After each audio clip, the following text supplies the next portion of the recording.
Commissioner Stella Kyriakides, I'm very pleased that you're convening this event on women's cancers on this year's World Cancer Day.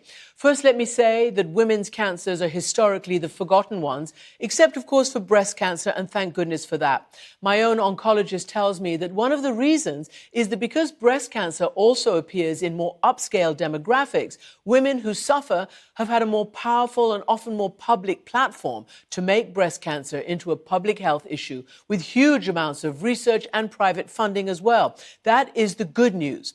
Ovarian cancer, on the other hand, is often called the forgotten cancer, and more ominously, the silent, invisible killer of women. This is what I was diagnosed with last April, but I am pleased to report that I now have my health totally restored, thanks to my incredible surgeon and my oncologist, both women, both specializing in gynecological cancers at Europe's most prestigious cancer centre, the Royal Marsden Hospital here in London.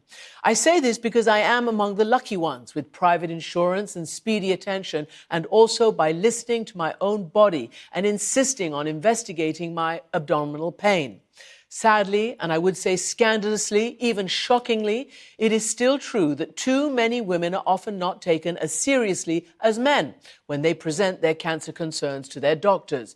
Or, in the case of ovarian cancer, it's often immediately misdiagnosed as, for instance, irritable bowel syndrome or a urinary tract infection or bloating, etc. The worst danger is that ovarian cancer is often recognized too late for there to be a cure, leaving only management. My oncologist tells me that 80% of ovarian cancers are caught at the late stage, and even worse during COVID.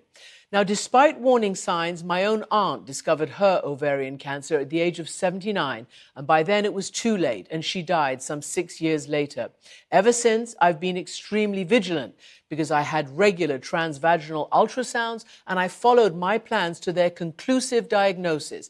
I caught my ovarian cancer. I followed my pains, which meant I caught my ovarian cancer very early, and that's what made the difference between my life and death.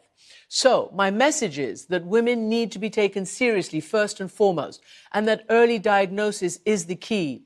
A major awareness campaign on so-called women's cancers should also take place. For instance, too many women think that their cervical smear is an ovarian scan. It is not. These are two different body parts. I'm someone who's taken regular mammograms, all the scans, and everything else that's on offer as soon as I turned 50. Another effective cancer marker, of course, is the blood test, C125, that detects unusual inflammation somewhere in the body, which should be an alarm for further investigation. Again, all these options are not available to every woman, but they must be. And if this event can push women's gynecological health from the back to the front burner of public policy with proper research and funding, then that will be a conference worth having.